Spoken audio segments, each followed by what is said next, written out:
Hello friends, मैं हूं बलराज और आज हम डिस्कस करेंगे वेरियस टाइप्स ऑफ प्रेसिपिटेशन और इसके लिए मैं यूज करूंगा कुछ कॉन्सेप्ट्स जैसे adiabatic temperature change, latent heat of condensation, relative humidity etcetera. तो चलिए वीडियो स्टार्ट करते हैं।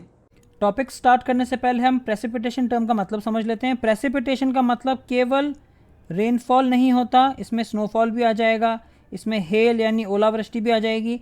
तो बेसिकली इसका मतलब होता है कि एटमॉस्फेरिक वाटर वेपर जब कंडेंस होके मतलब लिक्विफाई होके वाटर में कन्वर्ट हो जाती है और किसी भी फॉर्म में जब वो नीचे गिरने लग जाती है ग्राउंड पे, तो उसको हम लोग प्रेसिपिटेशन कहते हैं।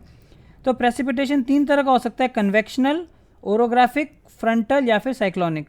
पर इसको स्टार्ट करने से पहले मैं कुछ बेसिक कॉन्सेप्ट्स आपके साथ डिस्कस करूंगा। वो पहला कॉन्सेप्ट है एडियाबैटिक टेम्परेचर चेंज, सेकंड है रिलेटिव ह्यूमिडिटी, थर्ड है एनवायरमेंटल लैप्स रेट या फिर नॉर्मल लैप्स रेट, और फोर्थ है लेटेंट हीट ऑफ कंडेंसेशन। तो पहले हम एडियाबैटिक टेम्परेचर चेंज समझ लेते हैं। देखिए, अगर कोई पार्सल ऑफ एयर है उसको अगर आप कॉन्ट्रैक्ट करेंगे तो कॉन्ट्रैक्ट करने से उसका टेम्परेचर इंक्रीज हो जाएगा।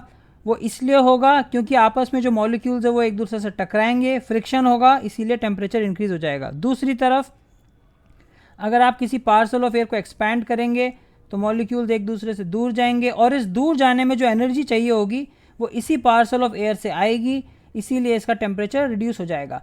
तो एडियाबैटिक टेम्परेचर चेंज में होता यह है कि बिना किसी एक्सटर्नल हीट सप्लाई करे इसका टेम्परेचर चेंज हो जाता है।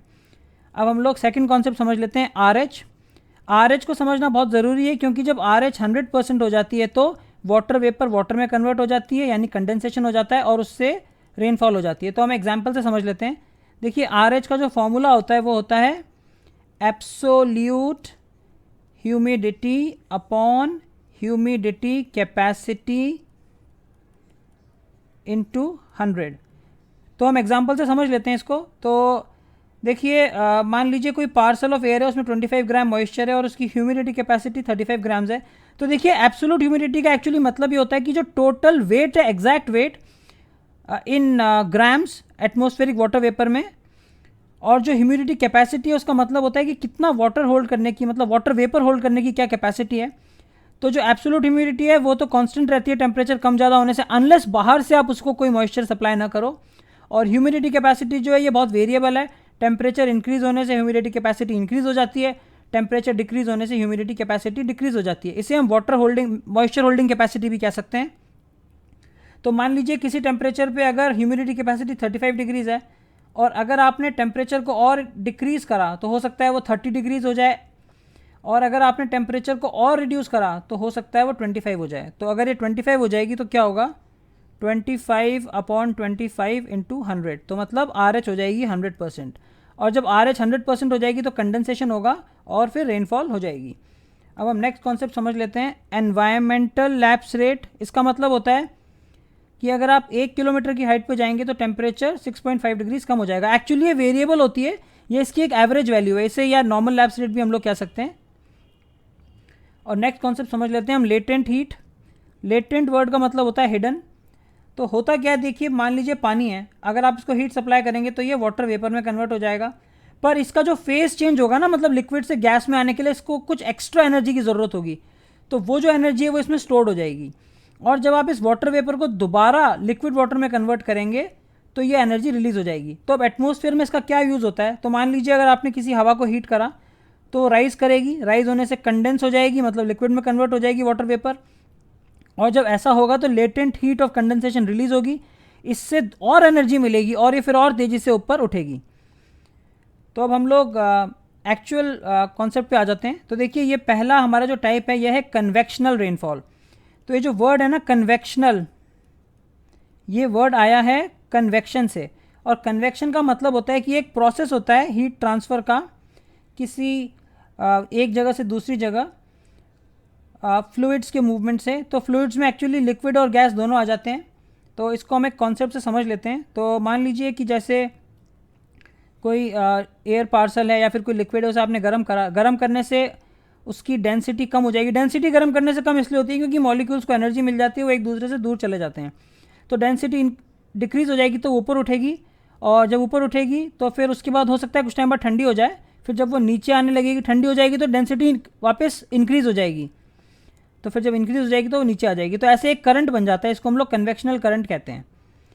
तो अब हम यहाँ समझ लेते हैं। देखिए, अगर मान लीजिए काफ़ी गर्मी है और जो सरफेस है वो काफ़ी गर्म हो गया, तो वाटर वेपर में कन्वर्ट होगा, और दूसरी बात जो सराउंडिंग एयर है वो हल्की हो जाएगी गर्म होने से, और वो उठेगी, और जब ऊपर उठेगी तो हम जानते हैं ऊपर उठने से हवा ठंडी होती है, और जब हवा ठंडी होगी तो हो सकता है कोई ऐसा पॉइंट आ जाए जब RH 100% हो जाए, और जब ऐसा होगा तो रेनफॉल हो जाएगी।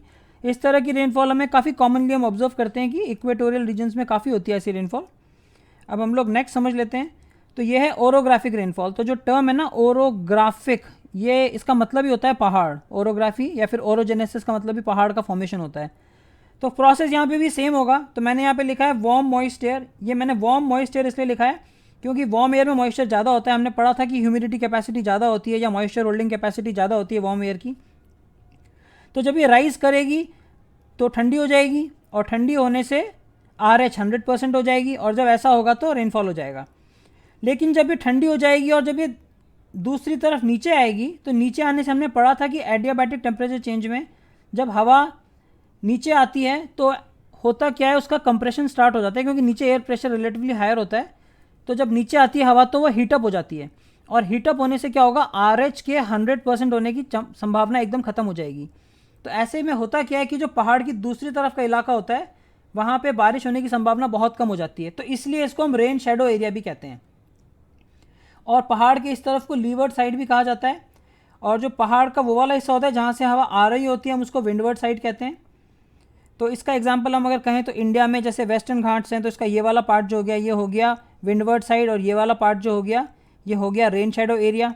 और अगर हम वर्ल्ड मैप में देखें तो यहाँ पे जैसे नॉर्थ अमेरिका में यहाँ पे रॉकीज़ है, तो यहाँ की ये वाली हो गई साइड विंडवर्ड साइड, ये हो गई लीवर्ड साइड। साउथ अमेरिका में अगर हम देखें तो ये हो गई रॉकीज़, तो ये रॉकीज़ की हो गई विंडवर्ड साइड, और ये हो गई लीवर्ड साइड। अब हम लोग फ्रंटल या फिर साइक्लोनिक रेनफॉल देख लेते हैं। ये देखिए ज़्यादातर टेम्परेट एरियाज़ में मिलती है। तो इसमें ये मैंने एक वार्म फ्रंट बनाया, ये जो रेड रेड है ये वार्म फ्रंट के सिंबल हैं।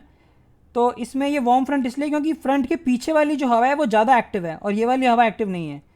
तो जब वार्म एयर राइज करेगी फ्रंट के सहारे तो सेम प्रोसेस चलेगा, जब वो ऊपर उठेगी तो वो ठंडी हो जाएगी, और ठंडी होने से RH 100% हो जाएगी, और जब ऐसा होगा तो कंडेंसेशन हो जाएगा और रेनफॉल स्टार्ट हो जाएगी। तो अगर आपको ये वीडियो अच्छा लगा तो मेरे चैनल को सब्सक्राइब करिए, and thank you for watching this video.